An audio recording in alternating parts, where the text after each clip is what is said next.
So, as you just brought up artificial intelligence, let me ask you this: what are your thoughts on artificial intelligence?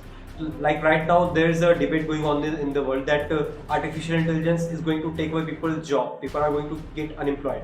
Sonal, you would recall when the computers were coming again, the similar kind of debate used to go that it would take a lot of jobs and all. But jobs were definitely taken. The manual jobs were taken, but the jobs were created also, maybe in larger numbers.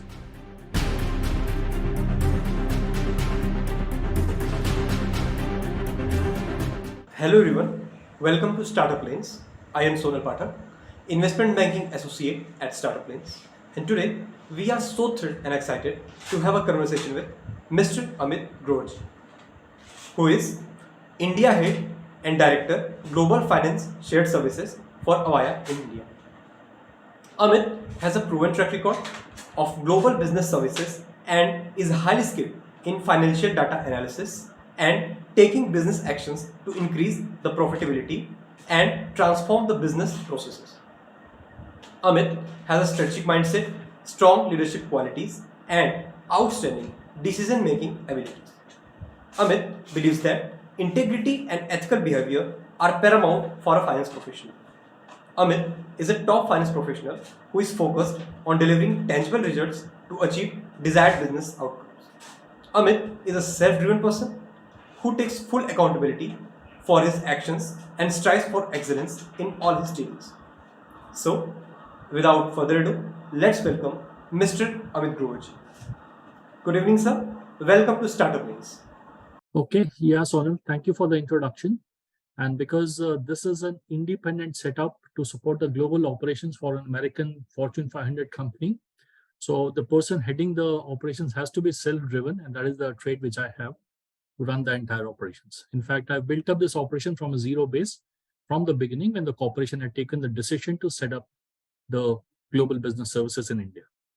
Okay, so I'm thrilled to be interacting with the StartupLanes, which is a company having the leadership position in the startup domain, facilitating the funding for the companies which are coming up and setting up their operations. Those kind of companies do not get the many resources to get the funds available, and the StartupLanes facilitates such kind of companies to get the funding, which is a basic requirement for running the operations. So very happy to interact with StartupLanes. So that was so exciting to know that both of us, I mean, you and StartupLanes, both of us lie on the same page regarding the development of startups and their ecosystem in India. Sir, please tell us more about your journey, getting to the place where you are right now. Was it tough for you? Was it easy for you? Please tell us more about that. Oh no, Sonal, it was really very difficult because I will give you a little background that before coming to Avaya, which is one of the Fortune 500 companies, I was with HCL Technologies, heading one of their business verticals. Right, the revenue size was about $365 million at that point. That was in 2008.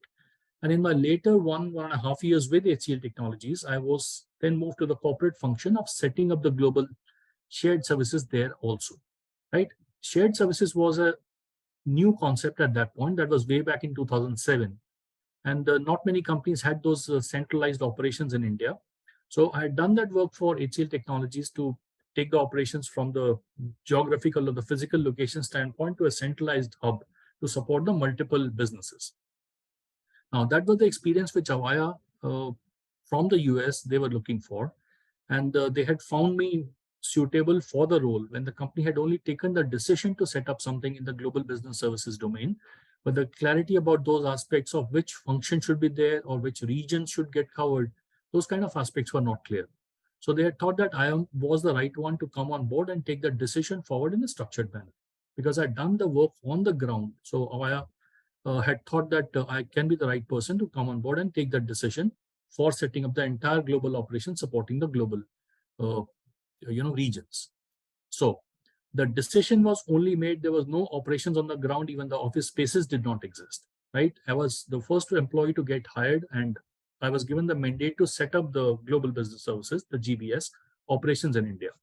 Now you can understand, for setting up the GBS operations, the global business services in India, what happens is that you start doing those kind of activities which were earlier getting done from the other locations or other countries specifically, primarily the US, because it was US based companies. So about 70% of operations were getting done from the US, and then about 20% from the European region, the EMEA, Middle East and the Eastern and European countries, and about 10% were the Asia Pacific countries operations. So I had then traveled across the globe to interact with the global financial controllers, the regional financial controllers, and the country financial controllers to give them the convincing arguments as to why the centralized hub operations makes much more sense for this corporation. Now, you can understand when the financial controllers were very used to interacting with the people who were sitting right outside their offices, doing the work in those respective countries, it was very difficult for us to convince them that the jobs should be taken from there and moved to India in a central location, right? So they were not in favor of this decision. They had put a lot of resistance as to why operations should not be moved out of the countries, the respective countries. So they were giving various kind of justifications to the corporate controllers and the CFO that why operations should not be taken out and they should remain the way they were being executed earlier. So you can understand there was a kind of a conflicting interest. We had to move the operations centrally in India, whereas the controllers were not in favor of that. So that was a very difficult situation for me to convince those controllers and then convince the regional controllers and the corporate controllers to actually do the execution of this work. And what we had done by showing and demonstrating to them as to why operations, if they are taken to a central locations, it makes much more sense, not only from the cost standpoint. Cost definitely was a trigger because, as you know, India, the cost of execution is almost 1/3 of the cost of operations in the US, right? So from the cost standpoint, definitely the trigger was there. But then besides that, we had to demonstrate to them that the execution of the activities which were getting done from multiple locations in different manners, there was a lot of duplication and the wastages in the system, right? And when you do the operations centrally, do the consolidation of activities and the central execution of the functions, then the duplications can be eliminated. You do a lot of synergies across the functions and then start doing the same kind of execution, maybe better execution with the lesser resources and with the better quality output. Right? So that was the end goal. To reach that goal, there was a very difficult situation for us from time to time to convince these different stakeholders. And we had done that by doing the actual execution and demonstrating to them as to how we can do the better job from a central location vis-a-vis the decentralized operations which were being run earlier. Sir, I must say that was definitely a lot of work that you did out there. And my next question is somewhat related to the situation that you just explained, and that is, have you ever went through a tough phase, a rough phase in your life? Have you ever faced difficulties in your life? And if you did, how did you get out of it? How did you tackle? For difficulties, Sonal, I would say in the professional setup, these were the difficulties which I was explaining. This was one of them, right? There were multiple others also. When we had done the acquisitions, there were various kind of problems. The data was not matching. The data integration was a problem. The company which was acquired and the data which Avaya had, the sync was not there. The systems were different. They had some legacy systems. We had some advanced systems. So the syncing and the compatibility of systems was not there. So it was a very chaotic setup. In fact, when we were doing the execution, we were in the complete night shift because this is the US operation. So we were working at 6:30, starting to work at 6:30 and going up to 3:30 in the night, right? And to get people, high skilled and high quality resources to do the work in those kind of work timings is not easy. So we were not getting the right kind of people to do the execution. So there were numerous challenges in terms of on the work front. And this is a summary of all of that because we have a limited time, so I will not get into the specifics and the details of that. But just to mention that there were a lot of difficulties in the professional front when we were doing Yes, this. sir, we can totally understand that. Now, in terms of my personal setup, I can mention that the difficulties were when I was in the earlier stages of my career and my wife was also working. We had two sons and they were growing, and my wife was also working. I was also working. In fact, I was based at Gurgaon, if you know a little geography of that place, the NCR area, and the HCL was Noida based. The head office is in Noida. So Gurgaon to Noida commute every single day used to be about 60 kilometers each side, right? And that was the time when the metro construction in Delhi was going on. So there was a lot of traffic and those kind of congestions on the roads and traveling. And there was no work from home scenario at that point. That was way back in 2003 and 2007, 3 to 7, Yes, sir. that time frame.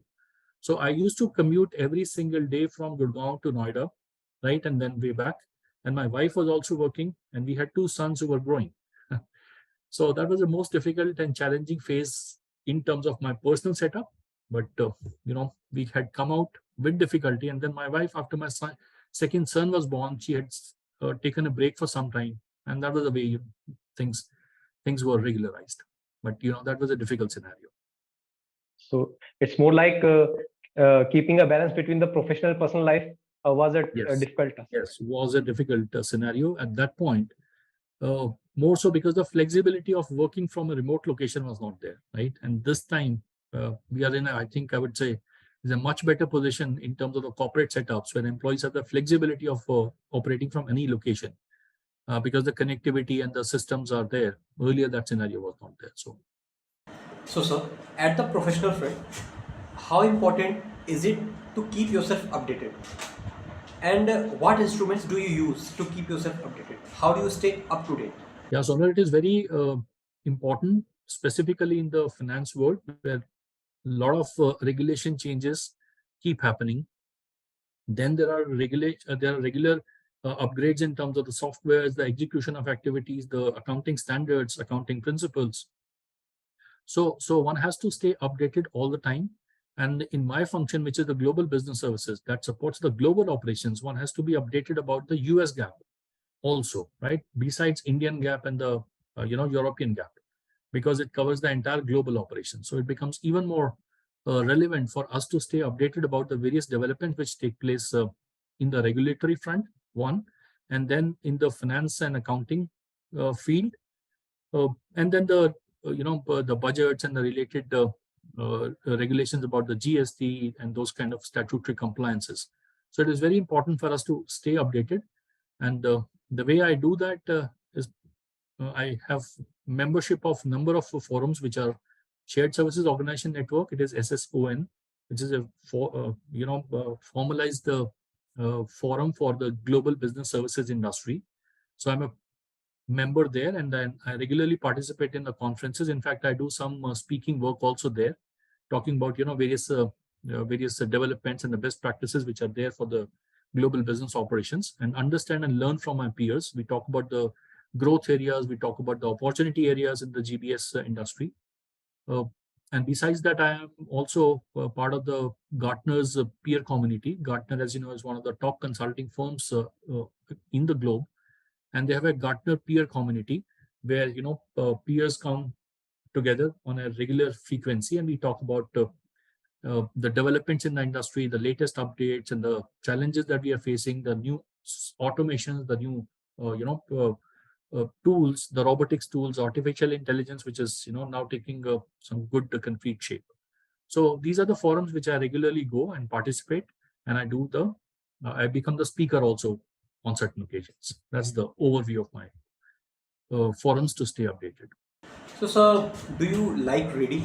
And if you do, please tell us about some of your favorite books. And what are your key takeaways from those books? Yeah, Sonal, as you know, maybe you have got that little idea that on the work front, it takes a lot of inputs to run the operations, which has 500 plus FTEs and support the global operations.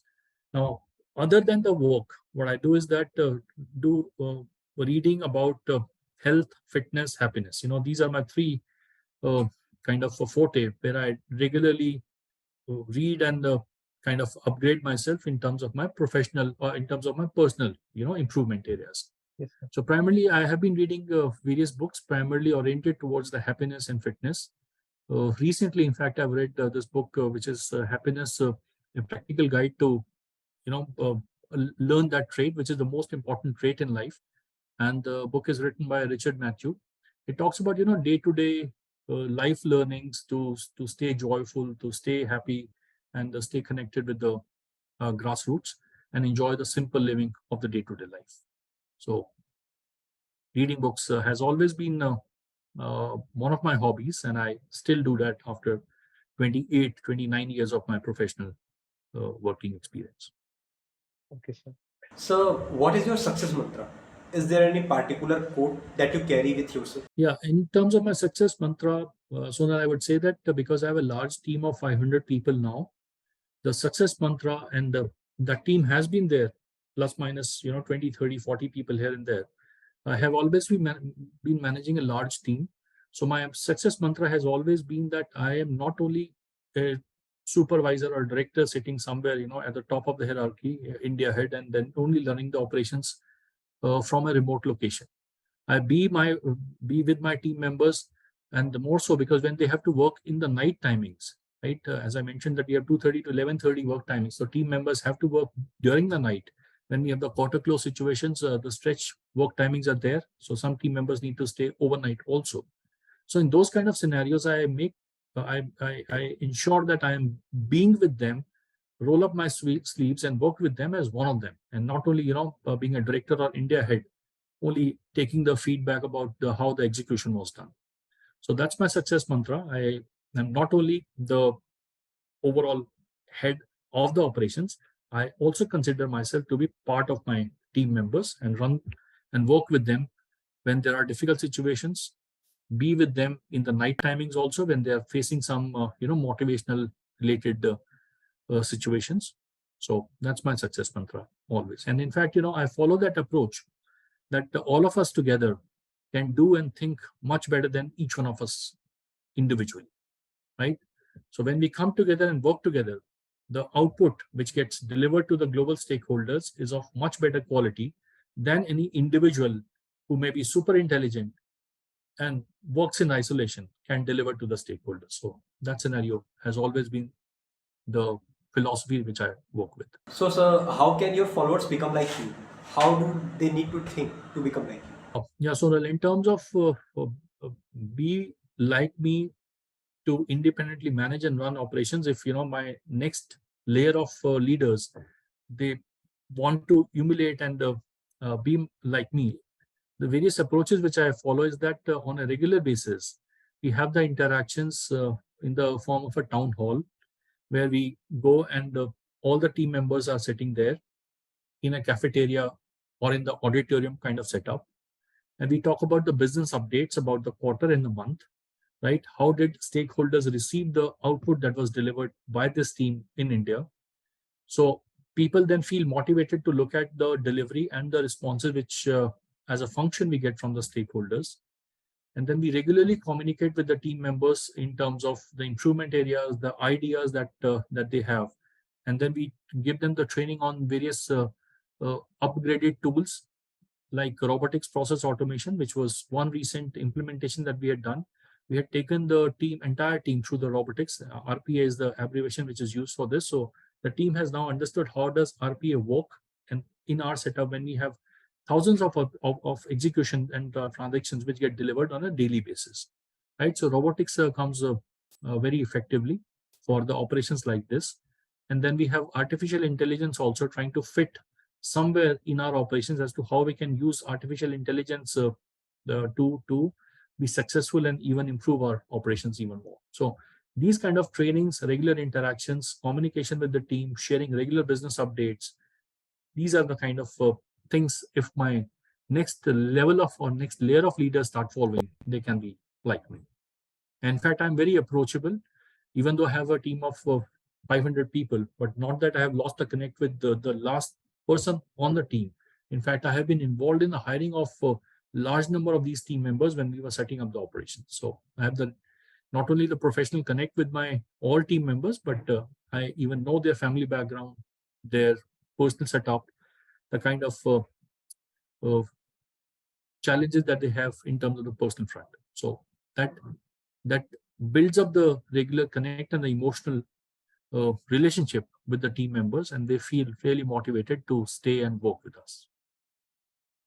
In fact, Sonal, I just want to share that data point also, that out of the 500 plus team members who are there on the floor, the 64% of the hiring has been done through the internal referrals only, right?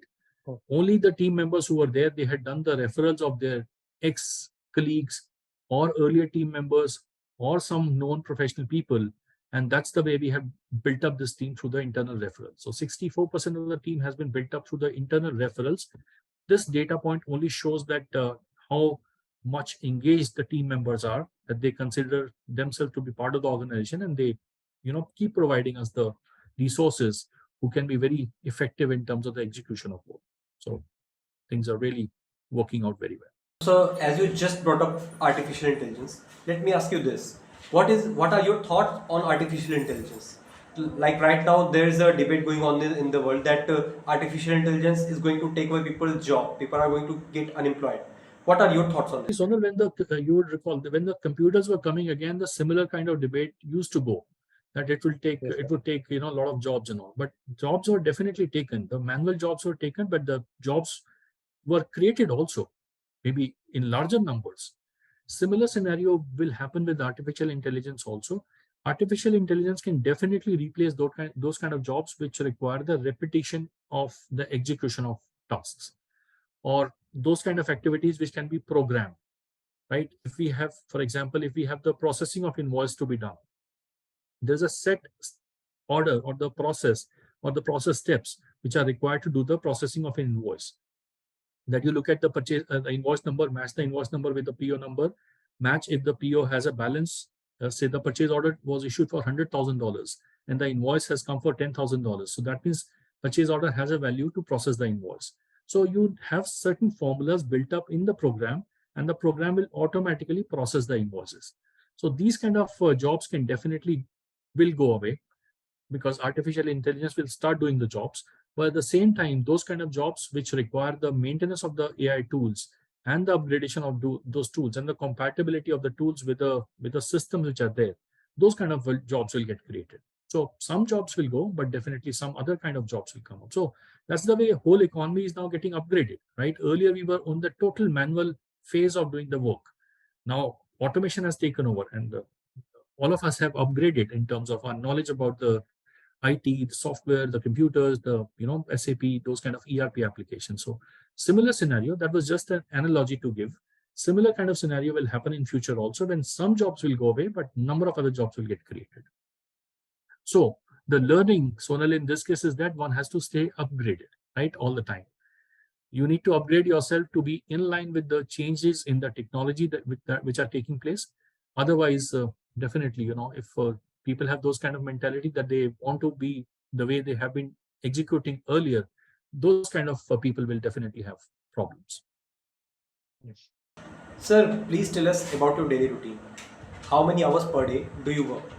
Yeah, Sonal. So because my work timings are not the regular work timings of a corporate job, which are 9 to 5, 9 to 6, not those kind of timings, because we support the global operations. US operations starts in the night.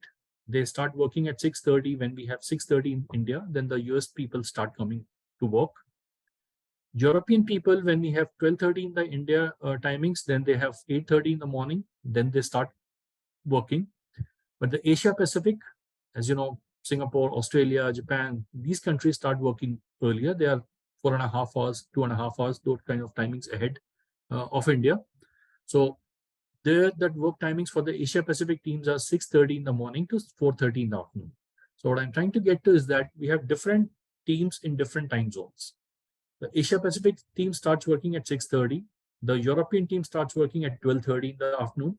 Then the US team start working at 6:30 in the evening, right? So because the operations are totally controlled and run by me in India, I have the flexibility of operating the way different kind of issues keep coming on a day-to-day basis. But my defined work hours are 2:30 in the afternoon to 11:30 in the night.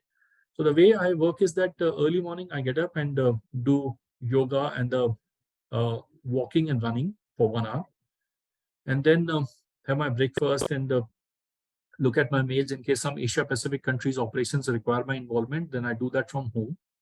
In fact, my home is very close to my office. It's just a walking distance. And I was coming to that point that if you are staying very close to your workplace, it definitely helps in the operations, the kind of operation which I work, global operations. So then in the afternoon, I take a nap of about an hour or so, because then I have to get prepared for the evening hours when the US work operations start. And then I come to office because my office is very close to home. So I make it a point to be in office. Working from office has a different kind of a professional orientation. So then come to office around 4:30 or so, and then be in office till 10:30, and then go back to home and then get connected from there, and then see what kind of requirements are there for the US teams. So in a way, the work timings are about 10 hours in a day combined together, but they are scheduled in different work hours or time of the day, starting from early morning to the late night. That's the way it is spread. So, sir, what's your take on work and life balance? And how do you strike a balance between your professional life and your personal? Yeah, so work-life balance, Sonal, is very important, especially in the corporate field when the work pressures are huge, right? When you're doing your quarterly book close and reporting of numbers, looking at the profitability of the business, to doing the business reviews and all, those are the scenarios when there's a lot of work pressure on the team members. So it is very important for the team members and all of us in the corporate field to maintain the balance of the work priorities and the personal priorities. So the way I do is that I spread my entire working day on different time slots, as I mentioned, and that is very important for the people in the GBS industry, which are supporting the global operations for the multinational corporations. So, what advice would you give to your 20 years younger self? Is there any particular mistake that you think like, oh, this is definitely something that I should not have done, and if I get a time to go back and I'm going to delete this, this is something that I really messed up. Is there anything like that? Do you regret anything like that? No, so in fact, over a period of time, I have built up this philosophy and approach that I do not regret at all. Uh, uh, and the reason for that is that I always tend to remain in the present moment. If you are in the present moment and thinking about this is the best scenario which you are in, then uh, and you are doing your best all the time, right? So with that approach, if I look back, I think that whatever I have done has been the best scenario for me, in this entire journey. So I really have no regret. Maybe it sounds strange, but I really have no regret, and I remain very happy all the time, in a joyful mood, and always full of gratitude. That's the kind of approach which I've been following. That's a very positive way to look at it, I would say. Yep. Yes. So, sir, if you had not taken up this career, if you were not into finance, what is it that you would have been doing? Is there any other field that you really like? Yep. Yeah, Sonal. So I'll come to that point. Before that, I just want to mention one other point also, that maybe that is relevant for you also, that if you make your happiness dependent on various situations, people, things, and various kind of other scenarios, those situations keep changing, right? If you're in a much comfortable job, you think that you are in a best position now, this will also change at some point. So if you make your happiness dependent on the situations or people or things, these things are temporary. These will definitely change over a period of time. Some will take just a day, some will take just few weeks, some others will take some few months or maybe years. So your happiness will always be dependent on certain things. But if you make your happiness dependent on yourself, that means the breath that you're taking now, right? Because you're taking a breath now is the most important thing of your life, right? If you make your happiness dependent on this specific thought or aspect, you will have really no reason to feel unhappy at any point of time. So that's the approach I've been following for a very long time now, and that is the reason that really I do not have any regret in my life. I stay happy all the time, full of joy and gratitude. Yeah. Sir, one thing that I would like to ask you, that as you have earlier said that you are supporting the entrepreneurship and the startups. So, what type of startups do you like? Is there any particular sector of startup that you like more than other? The startups, Sonal, are those startups which are of my interest are technology driven and mass oriented, uh, or mass servicing functions, right? The companies which are oriented towards a large base because you get large market, and then these startups are driven by technology. That's the kind of uh, options which I look for in terms of supporting the startups. In fact, I can give you one example. In fact, I'm in discussions with this company. It is known as Chefcart. Chefcart is a company which provides the chef at home, right? These food delivery startups are there, and in fact, they are not startups anymore. They have now grown very big. Zomato, Swiggy. These are the food delivery companies, right? When you need food, you order food from outside, and the food gets delivered to your home. This startup, which is now coming up, in fact, they have got some funding also from private equity players, but not the large funding, about $3 million only. So Chefcart, what it does is that they have IT platform, they have given an app, and they are currently operating in limited areas of NCR, the Delhi area, Delhi, Gurgaon, Noida, that area. So you log in, and whenever you need a uh, chef at home to cook food for you at your home, right? You can log in that request there, and the trained chef will come to your home to make the food. In fact, this company is now approaching the homemakers also. Homemakers, many homemakers, in fact, a large proportion of homemakers, maybe they're good at making food, but they do not use that skill to commercially engage, right? Chefcart is providing them that platform also, that homemakers can also become part of the community. And whenever there's a requirement coming from nearby area, they will allocate that assignment to the homemaker who can go to the homes in their neighborhood and cook the food there and earn also, right? So in fact, they're in the building up phase. They have not grown big at this stage, but this is the company I'm interacting with in terms of the support that they need to set up the processes and also the funding. We are discussing the funding aspect also. So, sir, who would you thank for supporting you in your career? In terms of being thankful, as I mentioned earlier, that I am full of gratitude. I have a lot of people to thank for. In terms of my professional growth and the point which I've reached at this stage, I want to thank my parents, definitely, who had given me the liberty to choose whatever field I wanted to pursue. Uh, there were some situations when I was not so much successful in my academics. I could not get into IIT, but I had done, engineering from a tier 2 college. So, in terms of my parental support, they were always there to give me the flexibility and the freedom to choose the field which I wanted to choose. And then I have my family to thank for. I have my wife, as I mentioned earlier, she was working at some point, but later on she had quit because we were raising our kids. She's also very supportive, that she had given up her career for my growth. And uh, my my family, my sons were always supportive, because my work timings, as you know, are erratic work timings. These are not regular corporate work timings. So family support is paramount there, and I'm getting the full support from my family. Interesting. Sir, what do you think about StartupLanes? StartupLanes, Sonal, I have been part of StartupLanes community. In fact, I had interacted with Shishir a few times. I have attended a few investor forums also, but so far I did not muster the courage to go and start investing there, because, as you know, if you invest, you need to regularly monitor the company also.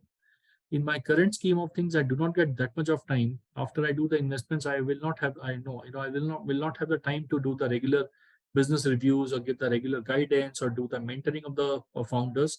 So that is the reason that I've not done investment at this stage, but at some point definitely I'll do. In fact, I've referred some startup companies who have been set up by my colleagues, my ex-colleagues. Digify is one company. Digify is on the lines of Cashify. Cashify, which procures and buys your handset or laptop or smartwatches and all for cash, and then they sell it to the they do the refurbishing of the instruments and devices, and then resell in the market. On the similar lines, there's this company called Digify, which has been started by one of my MBA colleagues, MBA friends. And I had referred Digify to StartupLanes, and I think StartupLanes is doing the evaluation of the company, doing the valuation for it. And at some point, they will reach out to the investors to explore the funding for them. So Digify should be in your record somewhere, because I have referred that directly to Shishir. And then Shishir had connected me to uh, to to someone in Startup Lanes, and I've given the reference to my friend and who had directly connected with the Startup Lanes. Now they are discussing. That's what I understand. So I'm aware of Startup Lanes. Shishir has set up this company, and you have facilitated about 200 plus companies to get the funding, which they would not have got otherwise. As you know, getting funding from banks or financial institutions is not that easy. They look for different kind of mortgages and securities and all. But Startup Lanes has been facilitator of providing investor platform to these companies to raise the funds. And all these 200 startups, 200 plus startups, that's what I understand, has been funded, fully funded, based on their requirements, and they are doing well. I think Startup Lanes is facilitating both the companies as well as the investors side of it. So I'm aware of all the operations. So how can people connect with you? So in terms of connecting, my mobile number is there, then the mail ID is there, LinkedIn profile is there, my official mail ID is also there. So any which way works well for me because I'm almost regularly connected, and my work requires me to be online all the time in the working hours. Yes. So preferred mode is mail connectivity, and then I have the LinkedIn profile also that I've shared with Ashu. So these are the ways I can be contacted.